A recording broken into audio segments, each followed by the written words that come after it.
YouTube, what's going on? Chris with Journals, Comics, and Pop Culture.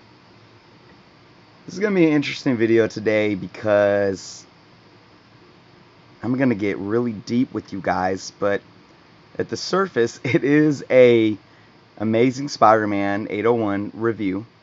This is the variant cover. This is the one that I got because I haven't got my standard cover one in the mail yet from Marvel, so oh, sorry about that, guys. I got this one and read it, and I just want to go into some things about this book and about so much more about where we're at as a world right now and kind of what this book says to that and what comics in general say to that. Let me start out just focusing on the book. This is Dan Slott's last issue, and for those that might know me and my channel, I have not been a fan of Dan Slott's Spider-Man run. To be honest, I have been heartbroken the last 10 years since Brand New Day. You know, since One Last Day happened and they erased everything, and you know, everyone's minds were wiped, and Peter and Mary Jane never got married. I was cool with it at first, but I thought it was something that was going to be temporary. And, you know, after like a couple years, 24 issues or whatever, they were going to end Brand New Day, and something like would trigger Peter's mind to remember, and then he would find Mary Jane and get her to remember, and they would have reversed it, something. But for it to go on 10 years, and then for like just, I mean, some of the new villains introduced. I mean, I was never really Mr. Negative. I was never really dove into or felt anything from. And then, you know, the whole Superior Spider-Man. I mean, that was kind of refreshing. Don't get me wrong, because it was different, but just, I don't know. And then when Peter came back and, you know, he was Peter Stark, so to say. I get it. I understand the evolution. You don't want to always do the same thing, but it just, there could have been a lot of those elements, but they could have kept certain things that were very true to the character that I thought Dan Slott really kind of strayed from. I never felt really into what was going on in the side characters. You know, there was no real depth, in my opinion. But I read this book, guys, and of course, his last book, it's kind of like an ode book. It's not a book. We had the Red Goblin. This wasn't continuing any story or anything. So let's just go into the book here, guys. It revamps, and of course, spoilers, guys. But it's, like I said, it's not really spoilers to anything, because it's not following a story or giving anything away that's been ongoing. So they recap what happened with Uncle Ben's murder. And then it goes into a story saying 3 weeks later, we have this guy here named Kenneth that he gets a call and he has to be somewhere. But before he goes there, he realizes that he's out of cigarettes and he needs to stop. And he's like, come on, hurry up. What's going on? I got to be somewhere. And then he sees that he's getting robbed. Well, and then we see that, you know, oh, well, he's getting held up. He's like, oh, come on, man. Worst night of my life. I need to be somewhere. What's going on? I can't do this. And then Spider-Man comes, does his thing. Sorry about the glare, guys. Saves him. You know, takes care of the bad guy, leaves his courtesy of your friendly neighborhood Spider-Man. And then the police come, and they're like, you know, oh, it's going to take forever to get the questions and file paperwork. And the cop's like, or the Kenneth's like, man, I really got to be somewhere. And the cop is like, whatever it is, it can't wait. Which is just like, oh man, wow, really. And then we see what it is, and this just kind of got me, guys. Really kind of got me. It was his sister calling him, and his dad is dying. And he says, did I make it? Is he still here? Barely, they say. And then his dad's there. He says, Where were you, boy? And he says, I'm here, Dad. Um, and then he passes.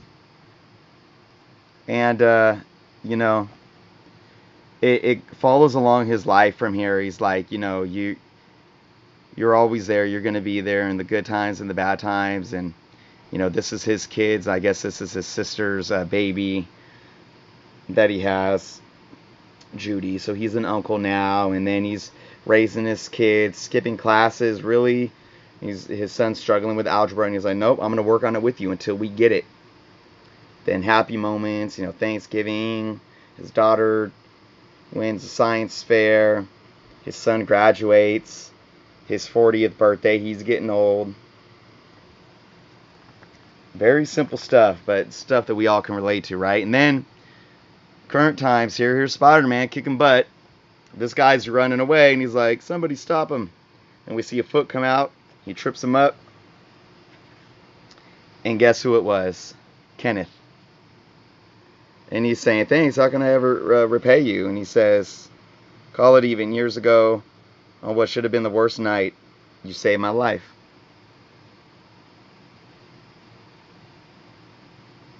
Then he says, well, what did I do? He's like, you helped me quit smoking. Because he never got his pack of cigarettes. Obviously, it's kind of a pun and a joke there, because that's not what he did. He saved him to be able to go say goodbye to his dad. And then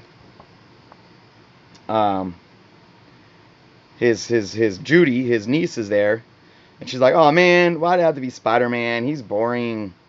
Why couldn't it be Captain Marvel, Black Panther, Thor? When they save people, they save the world.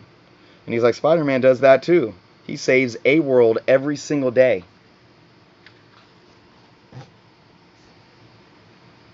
Every person out there means the world to somebody. Best friends, moms, husbands, girlfriends, uncles. And then Judy says, they're uncles. She says, yeah, I guess he's all right then. Come on, Uncle Ken. And there you go. Guys, it's just, it's so simple and so basic, yet, it's such a deep moral and story, and like I said, say what you want about Dan Slott, but I appreciate him. This is a great way to go out, and this, I'm going to tell you, I'm going to start going into it, okay? This book right here, just in terms of Spider-Man, this is Spider-Man's essence right here. Period. And why Spider-Man has always been my favorite superhero is because of what he represents to the average person and how that translates to the real world and to real people. And I just want to kind of address something that I've addressed before on a small scale, but I want to address all this social justice warrior stuff that's really, in my book, plaguing YouTube, okay, when it comes to Marvel and comic books and Star Wars and all this crap. Now, don't get me wrong. We live in a world where on both sides of political spectrum, and I've said this before, we're hating each other as conservatives and liberals like we did blacks and whites during slavery or segregation, like Jews and Germans during Nazi Germany. It's like throw a armband on your sleeve and label it liberal or conservative. And once we find out that somebody's this or that, we attack them on both sides. And I understand that people have opinions these days, and if somebody doesn't agree with them, they jump down their throat and they're the enemy and they're called names. And like I said, it goes both ways. If you're a conservative, you're automatically racist and a bigot and all this. And if you're a liberal, you're excuse my language, a pussy snowflake. just because I was from the Bay Area, I was called a liberal pig and slob the other day. I don't even consider myself liberal or conservative, and this person is on a local Facebook group calling me this, and I'm like, you don't know me. You don't even know my political. I don't believe in party politics. I'm not registered as a Democrat or a Republican. Just because so good golly. Anyways, the social justice plague that is plaguing YouTube. I've said this before, and there's been YouTubers that I have grown to enjoy their channels, whether they be about Star Wars or comic books. And once they hopped on the bandwagon of putting SJW or feminazi and all these things in every title of their book, every title of their videos, excuse me, I've seen someone jump over the last 6 months from having 2,000 subscribers to having 60,000 subscribers, getting hundreds of thousands of views on his posts. And then I read the comics, and it's just sad and disheartening, and it just hurts me so much.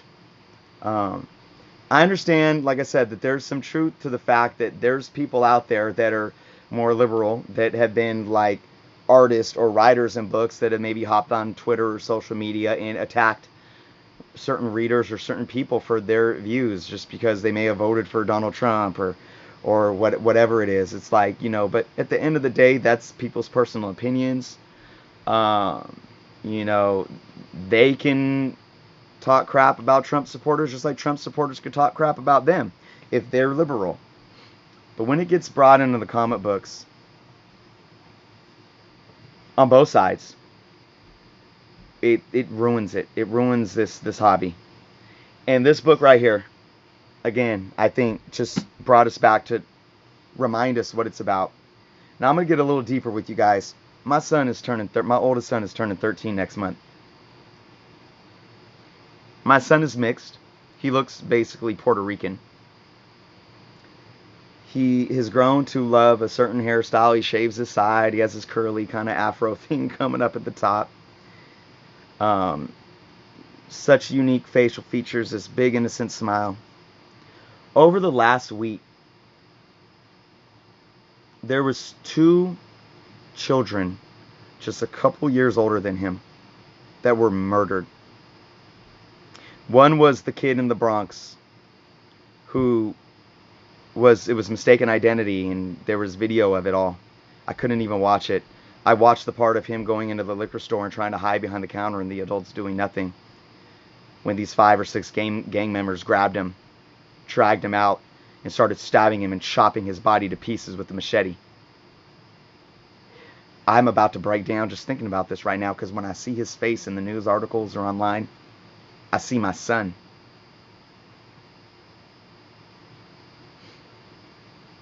And the other one was a kid that was in a car with somebody that got pulled over, unarmed. They were teenagers. I don't know too much of the story, but I guess the driver got out, and the cop thought that he wasn't putting his hands up or something, and he fired shots. The person in the passenger seat was scared. He ran. Got shot and murdered in the back by the cop. This kid looked like my son too. Same features, same hair. Both of these kids had the same hair, same big smile and cheekbones, and same kind of skin complexion. And this kid was a little darker, but anyways. And just this world is crazy. My son is turning 13, and he's out with his friends now, and he lied to me the other day about where he was, because I let him go throughout town with his friends on his bike. They can go almost anywhere in town. But the one place I don't let him go is to Walmart, because it's right by the freeway. And there's been known people to come and scope out innocent people that are for human trafficking. It's been on the news over the last couple of years, but there's been multiple incidences. And my son is, he has social anxiety, and he's really shy. And it's hard for him with peer pressure already, because it's not even drugs that's the peer pressure or anything like that. It's, hey, we want to go to Walmart. We're going to get something to drink or something. And he's so scared. But he lied to me, because I texted him. They were supposed to go to the park. And I asked if he was at the park, and he said yes, but I have GPS on his phone. And right when he said yes, he was at the park, I knew he was at Walmart, and he lied to me. And I brought him home, and he broke down, and I had a talk with him. And, of course, he's grounded, not too extreme, because I understand he was like having anxiety. He didn't want to tell his friends, and he was scared I was gonna he was gonna get in trouble with me. But I tell him, like, you could go get drunk, or you could be peer pressured into smoking weed. If you come home and tell me, man, I messed up, and be honest with me, I'm gonna hug you and tell you I love you, and we're gonna work through it. But it's when you lie to me that you can't earn that trust back. And I told him about these two young kids, one by peers in your neighborhood, mistaken identity, and the other by the people that are supposed to serve and protect us. And this isn't going to get into a whole, oh, well, if he would have just listened to the officer. I don't want to hear that right now. I don't want to hear that. This kid was scared. He ran. Nobody had weapons. Nobody was doing anything wrong. That's besides the point. The point is, no matter what I do, I fear for my child's life. I posted this on Facebook, and someone was like, well, what are you doing to make sure that that doesn't happen to your child? I'm like, excuse me. First off, that's extremely cold-hearted, because how do you know that what these parents did and how they raised their kids, especially the one with mistaken identity? Nothing a parent could have done could have saved their child from this horrific act. Nothing. I do what I do every day. I love my children. I spend time with my children. I get them involved in sports, and I help them with school. And I talk to them, and I'm open with them. And I put my heart on my sleeve for them. I hustle and struggle to survive for them. And that's all any real parent can do. But at the end of the day, outside of this house here and these doors, that's a world out there that I can't control. And it is scary. So the reason why I'm bringing all of this together, I'm talking about what's happening on YouTube and all this social justice warrior hate and divide within comic books, because it's a reflection of what's going on in the world right now. And it's disgusting on both sides. We can't even dive into comic books anymore. And all while I'm sitting here looking at my son scared to death every night about the world that he's growing up in. And it don't matter if you're white, black. It don't matter if you're Republican or liberal or Democrat, or if you think Marvel Comics is being ran by social justice warriors. At the end of the day, what I'm talking about is reality, and these horrific things are happening outside of our homes. And at the end of the day, we are all human beings, and we are all Americans in this country. And are we going to divide ourselves so much that we take away the compassion that we have for our neighbors, regardless of their skin color or who they pray to or who they vote for? And are we really going to be so fixated on hate that we can't look at a book like this and say, you know what? That's what comic books are all about. Because I can read this book as a parent, and it can touch my heart, because I have an elderly father who I'm watching deteriorate from Parkinson's disease. I have a son who's growing up in this world. And a son or a daughter or a child can read this book and be internally inspired, even subconsciously, by what this book is saying, by what it is telling us that these superheroes represent through the fiction and in the science fiction and the, fantasy of it. It is so much deeper than that. And yes, maybe there's certain writers out there, artists that want to maybe some of these books, maybe the writers aren't the right writers and they don't understand the characters. Maybe they're ignorant people outside of their jobs and they go on Twitter and say horrible things. They're not the only ones. We have politicians that do that too. On both sides of the spectrum again. But are we going to sit here and obsess and fixate our hobby and turn against our hobby so much that we can't pick up a book and find the good that is within it, so we could take the good that's in these books and go spread it out into the world? Because, oh, they're ruining my childhood. Because right now it ain't about your childhood. It's about our kids' childhoods. In the world that they live in.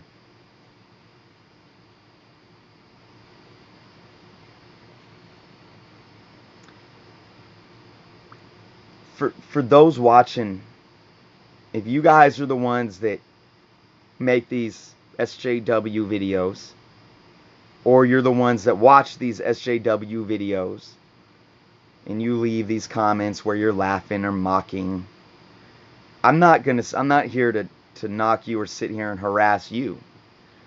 I'm here to speak to you as a brother, as a fellow American human being, planet Earth, out of the compassion of my heart, to say, please sit with this and try to find the compassion in your heart, regardless of if you feel valid in some of your frustrations. Listen to what I'm saying and try to open your mind. And let us not fixate on the negative. If you read 10 books and you don't like 8 of them, and maybe a couple of them are just because of bad writing, and maybe you think 6 of them that you don't like are because of social justice warrior crap, whatever.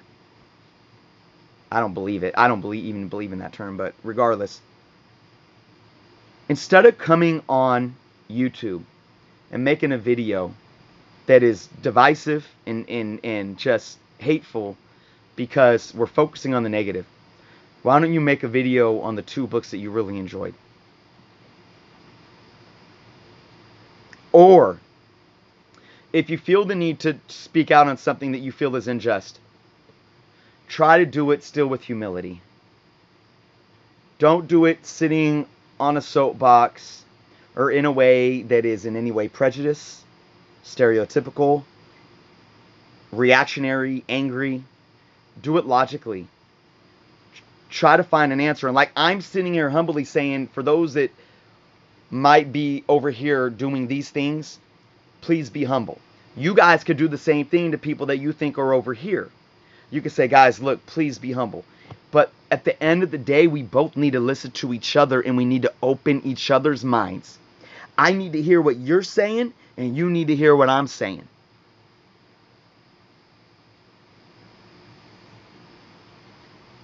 And we can't keep holding this resentment in our hearts and this anger in our hearts.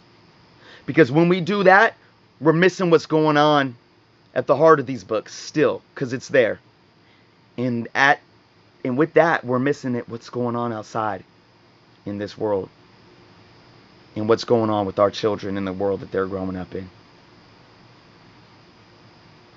So, I'm going to end this video saying, I'm going to continue to strive to find the good in my comic books and focus on that good, so I could take that and allow it to help me continue to find the good in the world. So when I sit and pray at night for my son and my children, I could still have some hope.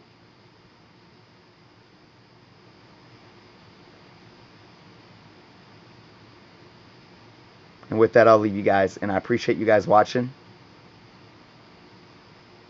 It's much deeper than comics. We love this hobby for a reason. Many reasons. And it's a reflection of who we are and what we are. And let us allow that reflection to continue to be compassion and love